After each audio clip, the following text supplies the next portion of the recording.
하였나이다. 아멘. 오늘 말씀의 제목은 전에 하던 대로라는 제목으로 말씀 나누도록 하겠습니다. 이제 6장으로 넘어오는데 이제 왕이 바뀝니다. 앞서 바벨론의 마지막 이제 왕이었던 벨사살 왕이 죽고 이제 메대 사람 다리오 왕이 다스리게 되어집니다. 이제 다니엘이 나이가 대략 이제 70에서 80 되는 쯤이라고 보시면 될 것 같아요. 그래서 이 다리오 왕이 다니엘을 매우 신임했습니다. 존중했습니다. 그 총명함과 신실함을 인정해서 총리급 이 관리로 임명했습니다. 그런데 다른 관리들이 질투합니다. 다니엘을 그리고 모함하는 법을 만드는 지경에 가게 되었습니다. 왜 그랬는지는 뭐 별다른 이유를 알 수는 없습니다. 그냥 추측해 볼 때 다니엘이 특출을 났겠죠. 이제 그만큼 총명하고 두각을 드러내는 사람이었다라는 거겠죠. 그리고 또 뭐겠습니까?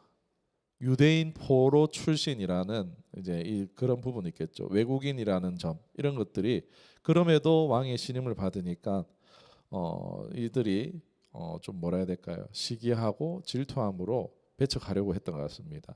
그런 게 또 어디서 나옵니까? 에스더서에도 나오죠. 에스더서에서도 하만이 모르드게를 질투하고 그리고 이스라엘 이제 유대인들을 그 페르시아에서 막 다 없애버리려고 하는 그런 일들이 에스더서에서도 나오죠. 그런 이제 질투와 공격을 받았던 점이 좀 비슷한 장면이라 할 수 있습니다. 시대적으로도 한 4, 50년 차이라고 보시면 될 것 같아요. 오직 이들은 이 관리들이 오직 다니엘을 견제하기 위해서 다니엘을 모함하기 위한 무리수를 둔 것이 아닌가 싶기도 합니다. 그 내용이 대략적으로 보면은 30일간 왕이나 외에 어떤 신이나 사람에게 기도하거나 구하면 사자굴에다가 던져넣는 법령을 만들어서 상정시키는 겁니다. 페르시아의 법은요, 일단 제정이 되면 왕조차도 어떻게 할 수 없는 절대성을 가지고 있습니다. 다리오라고 해도 다리오 왕이라도 그것을 막 쉽게 취소하거나 할 수가 없습니다. 흠을 잡을 것이 하나도 없었던 이 내용을 보면 흠잡을 것이 없다고 나와요. 흠잡을 것이 하나도 없는 다니엘에게 그가 하는 특징이 뭡니까? 매일 자기의 하나님께 기도하는 것. 이 기도하는 사람이었기 때문에 이 다니엘을 겨냥한 맞춤형 함정이었던 거죠. 다니엘은 그 법이 상정됐는지 몰랐겠습니까? 알았겠죠. 알고도 다니엘은 조금도 변하지 않고 평소처럼 하나님 앞에 기도하는 모습을 볼 수 있습니다. 왕의 인장이 찍혔어요. 자신에게 지금 기도를 그대로 했다가는 위험이 닥쳐올 거라는 사실도 알고 있어요. 죽을 수도 있습니다. 관리들은 이 법이 통과되자마자 어떻게 했습니까? 쾌제를 속으로 불렀겠죠. 그리고 다니엘의 집에 감시를 붙이는 겁니다. 그러나 그 법 때문에 기도를 멈추거나 다니엘은 숨지 않습니다. 성경은 뭐라고 말합니까? 성경은 덤덤히 이 장면을 다니엘이 전에 하던 대로 했다라고 말하고 있습니다. 저는 이 전에 하던 대로가 너무 좋습니다. 이게 우리가 좀 우리 마음 가운데 새겨야 되는 단어가 전에 하던 대로가 아닌가 싶습니다. 여러분, 다리오 왕이 다니엘을 너무 좋아했어요. 신임했어요. 딜레마에 빠졌을 겁니다. 가슴 찢어질 듯이 아팠다라고 말하고 있습니다. 왕이라도 자기가 법을 제정했지만 법을 어기면 안 되기 때문에 아끼는 다니엘을 이 잡혀가는 그 장면을 보면서 가슴 아파했겠죠. 16절에 보면은 내가 항상 섬기는 내 하나님이 너를 구원하시기를 원하노라 이러면서 밤새 기도를 하는 거예요. 또 금식 기도하는 거예요. 그 제국의 관리들은 그 모습을 숨죽여 보고 있었겠죠. 조금만 있으면 다니엘은 죽는다 이러고 있었겠죠. 밤이 깊어가는 동안 그런데 오늘 말씀을 보니까 말씀의 내용을 우리가 보진 않았지만 내용에 사자들이 다니엘을 해치지 않았습니다. 성경의 6장 22절에 보면은 하나님이 사자들의 입을 봉하였다라고 나옵니다. 여러분, 지금 상황이 이렇게 될 때까지 사실 다니엘의 심정이 어땠을까요? 계속 모함을 당했었겠죠. 계속 이제 어떻게 보면은 따돌림처럼 있었겠죠. 외국인 출신 관리가 인기 좋고 막 그러니까 인정받고 그러니까 질투하고 시기하고 계속 그러면서, 그런데 이제 법을 막 자기들이 작당을 해가지고 모의를 해서 법을 만들고 그러면서 이제 그걸 통과시키고 계속 다 보고 있었죠. 하나님은요, 다니엘이 모함 당하는 걸 막으셨습니까? 안 막으셨습니까? 안 막으셨어요. 법을 통과하는 것을 막으셨습니까? 안 막으셨습니까? 안 막으셨어요. 다니엘이 잡혀서 끌려가는 걸 막으셨습니까? 안 막으셨습니까? 안 막으셨어요. 어떤 개입도 하지 않으셨습니다. 어떤 상황도 막지 않으셨어요. 그런데 가장 극적인 순간, 다 끝난 것 같은 순간에 반전이 일어납니다.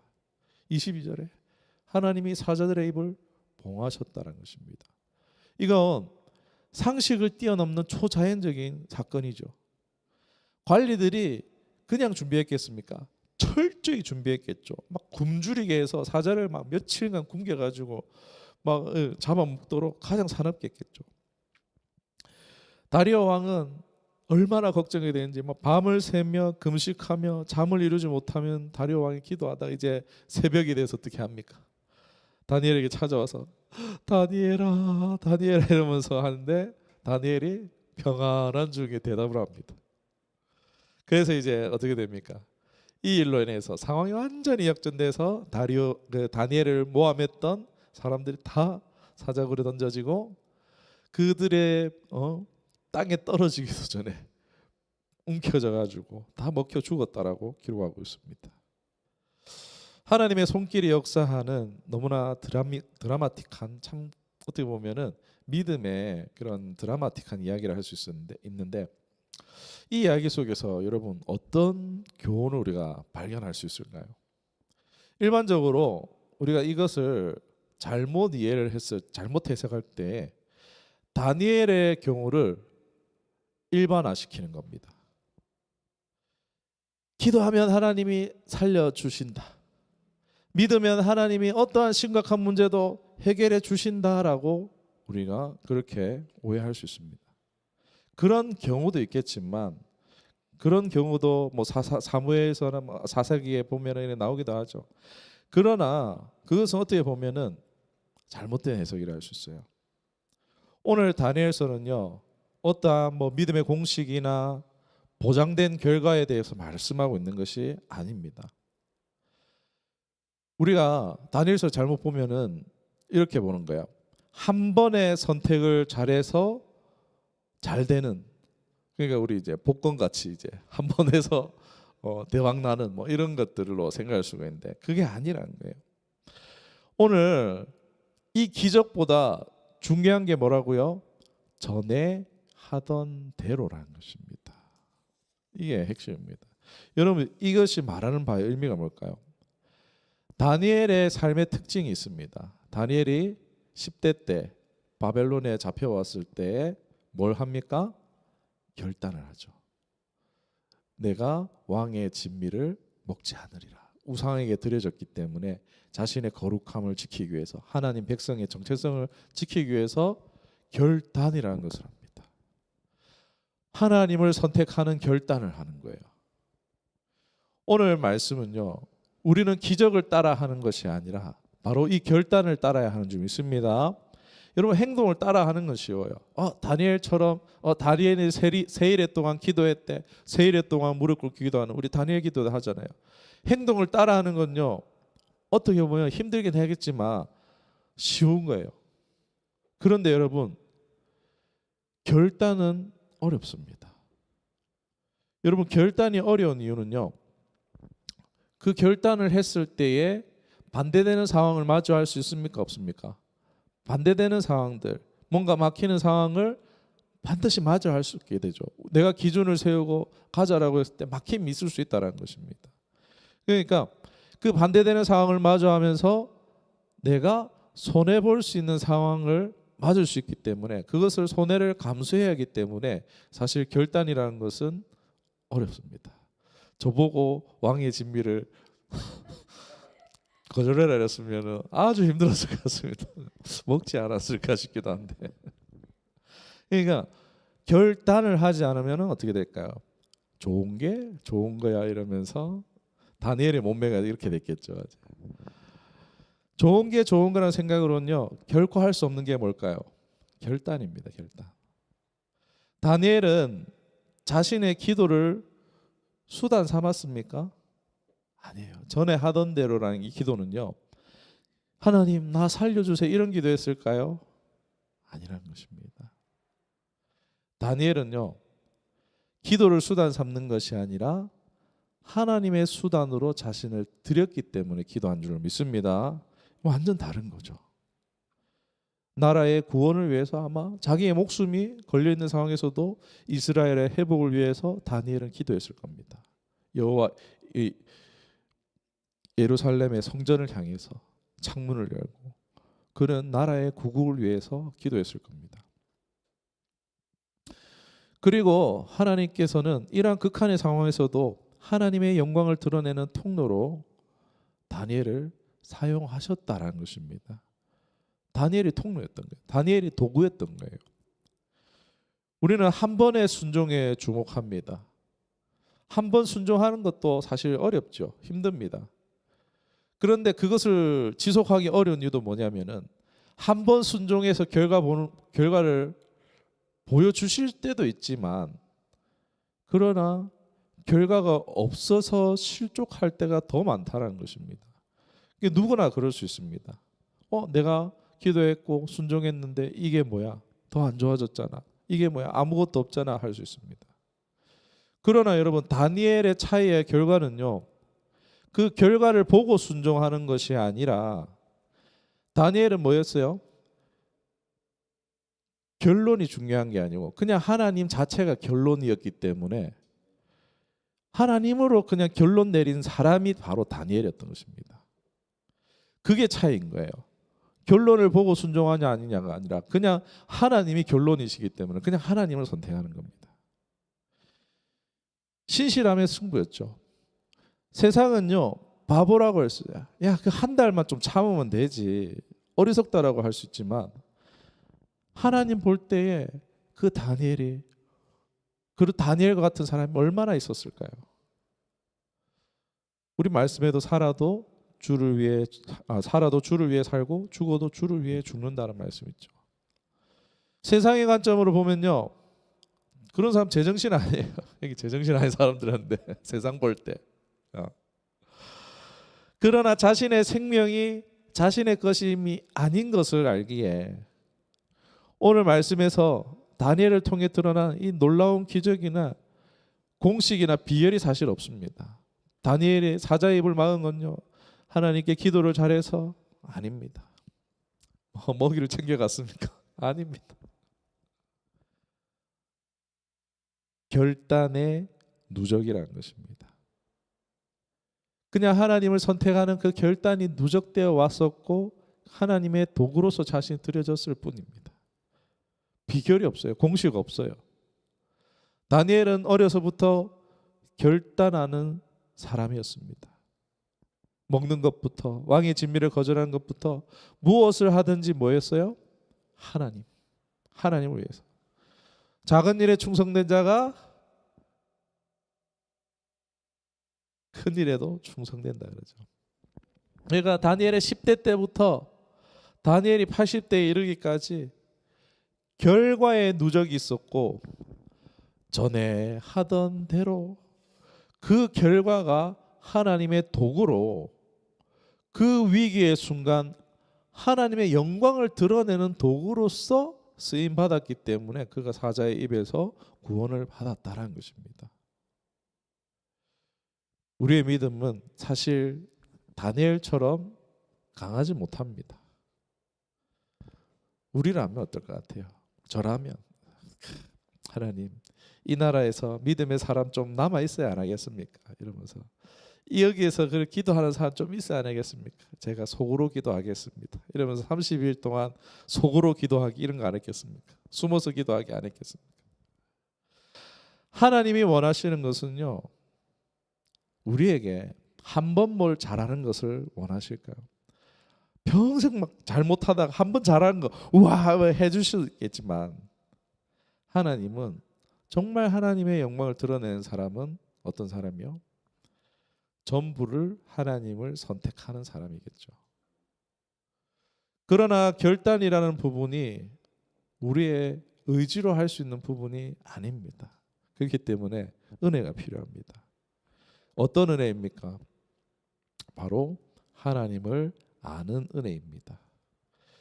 그러니까 결단을 해서 막 용기를 짜내고 해서 결단을 해야 되는 것이 아니라 결단의 핵심은 하나님을 아는 데 있는 줄 믿습니다. 죽음을 각오해야겠다. 여러분, 인간은요 쉽게 흔들릴 수 있어요. 예, 제가 나라를 구해보겠습니다 이러면서 전쟁에 나가지만, 그러나 포탄이 떨어진 그 앞에서 사람도 어떻게 되겠습니까? 벌벌벌 떨고 항복할 수 있겠죠. 그러나 다니엘은요 하나님을 아는 관계에서 나온 습관이었던 거예요. 하나님을 선택하는, 사랑하는 사람을 가장 최우선하는 그런 것처럼 하나님을 아는, 관계하는 지속적인 삶 속에서 자연스럽게 드러나오는 것이 하나님을 선택하는 것이었습니다. 순종 못하면 탈락이고 믿음 없는 사람이 아니라, 여러분, 우리가 하나님을 바르게 알아갈 때 이 다니엘과 같이 되어져 가는 줄 믿습니다. 여러분, 결단은 목표가 아니에요. 결단이 목표가 돼버리면은 율법주의가 됩니다. 아닙니다. 결단은 목표가 아니라 결과인 거예요. 뭐의 결과요?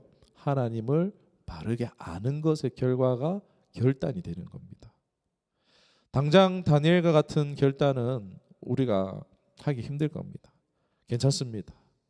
그러나 하나님은 우리를 할 수 있는 사람으로 만들어 가시는 분이 하나님이십니다. 여러분, 다니엘이 어떻게 그렇게 될 수 있었을까요? 다니엘은요 어린 시절에 자신의 나라가 망하는 것을 지켜본 사람인 거예요. 나라가 망했어요. 여러분, 힘들 때 질문하지 않습니까? 다니엘도 질문했을 거예요. 왜 나라가 망하고 왜 나는 부모님과 헤어져야 되지? 왜 나는 내시로, 근데 다니엘이 내시입니다. 이렇게 살아가야 되는지에 대해서 질문했을 거예요. 하나님, 왜 우리 나라가 망하고 왜 나는 부모님과 헤어지고 왜 나는 이렇게 결혼도 못하고 살아야 됩니까? 굉장한 그런 인생의 질문을 했었겠죠. 다니엘이라는 믿음의 사람은요 나라가 망하고 포로로 잡혀가는 혼란스러운 어려운 때에 있었습니다. 암울한 시대에 났지만 이스라엘의 절망 앞에 믿음의 실패, 정체성의 실패를 봤던 거예요. 부모님 세대에 나라의 그 신앙이 완전 무너진 모습을 보면서 하나님 백성의 정체성을 잃어버린 모습들을 지켜보면서 자랐겠죠.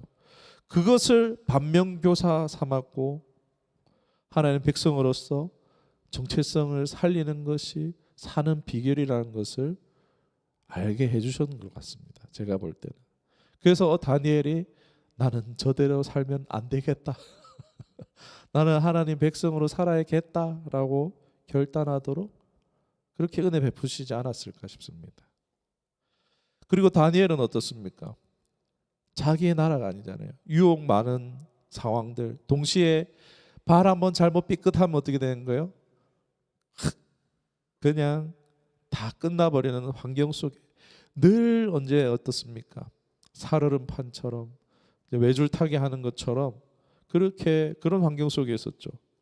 그러니까 그 가운데에서 하나님을 선택할 수밖에 없었던, 하나님을 선택하며 버틸 수밖에 없었던 구조 속에 있었다는 것입니다. 하나님께서 다니엘을 만들어 오신 것입니다. 하나님은 하나님을 선택하지 않으면요 버틸 수 없는 상황으로 우리를 몰고 가실 수 있습니다. 사도행전 17장 27절에도 나오죠. 하나님께서 우리의 연대와 우리의 땅의 지경을 제한하셔서 하나님 더듬어 찾게 만드신다라고 말하잖아요. 그 하나님 전문이십니다. 건강과 물질을 제한하시는 거요 하나님 전문이세요. 하나님은 선택하지만 안 되는 구조로 몰고 가시는 거예요. 그러나 여러분, 그 지점이 우리의 결단이 시작되어야 하는 구간인 줄 믿습니다. 우리는 사자굴 앞에 지금 서 있는 사람이 아닙니다. 어쩌면 다니엘 1장에 서 있는 사람입니다. 그렇기 때문에 오늘 우리의 작은 선택이 내 인생의 방향을 어떻게 나아갈지 결정합니다. 다니엘이 살았던 시대는 짐승과 같은 시스템이 장악했던 시대입니다. 여러분, 성경에서 막 짐승 이렇게 나오는데 어떻게 보면 그 짐승이 막 진짜 짐승 이런 것이 아니고 국가 시스템일 수 있습니다. 짐승적인 시스템일 수 있어요. 지금 오늘날 교회 집회예산법이라든지 뭐 이런 것들이 상정되어지고 또 막 지금 막 정치적인 이런 부분들로 인해서 사람들이 막 그 상황에 일희일비하고 있습니다. 막 분노하고 슬퍼하고 막 그러고 있습니다. 우울해하고 낙심하고 있습니다. 하나님 믿는 사람들이 계속 실족하고 있어요. 인간적으로 볼 때요, 여러분, 신앙하기 어려운 시대가 오고 있다라고 볼 수 있습니다. 그런데 여러분, 하나님 없으면 살 수 없어요라는 것이 꼭 나쁜 것은 아니라는 것입니다.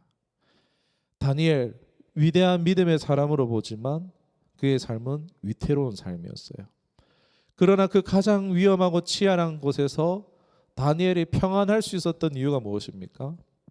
하나님을 무조건 선택했기에, 하나님과 함께했기에, 하나님을 수단이 아닌 자신이 하나님의 수단이 되어서 세상의 진정한 왕이 누구인가를 드러낼 수 있었던 것이 바로 다니엘입니다. 이 사건입니다. 이 사건을 통해서 그 다음 왕이 고레스인데 이 사건을 통해서 진짜 하나님이 누구냐, 진짜 왕이 누구냐라는 것이 드러나게 된 거죠. 그러면서 이제 이스라엘의 귀환과도 직접적인 어떻게 보면 연관이 있는 사건이 이 사건이라 할 수 있습니다. 이스라엘 역사에 환혁을 끈 사건, 그것이 바로 이 사건으로 볼 수 있는 거예요. 사랑하는 여러분, 우리도 힘들고 어려운 상황, 주 없이 살 수 없다라는 믿음, 그것이 오늘 우리로 하나님을 선택하기에 가장 좋은 상황이라는 것입니다. 어떤 결과를 위해서가 아니라 하나님이 결론임을 작정하고 하나님의 뜻을 위해서 나를 수단되게 드릴 때에 하나님의 영광을 드러내는 삶을 살아가게 될 줄로, 그리고 또 하나님 안에서 참된 평안을 누리게 될 줄로 믿습니다. 네, 말씀 맺겠습니다. 오늘 우리가 도전해야 할 것은 기적을 따르는 것이 아니라 전에 하던 대로 하나님을 아는 삶을 꾸준히 이어가는 것인 줄 믿습니다. 그것은요, 작은 선택으로 시작합니다. 하나님을 깊이 알아가며 내 삶을 하나님의 도구로 드리는 것, 그것이 다니엘 이야기가 우리에게 주는 실제적인 교훈, 도전이라고 할 수 있습니다. 그러니까 예를 들어서 우리가 계속 하나님의 말씀을 묵상하거나 기도의 시간을 계속해서 꾸준히 확보해 간다거나 이런 것으로 시작할 수 있겠죠. 실제적인 도전은 하나님을 더 깊이 알아가는 거예요.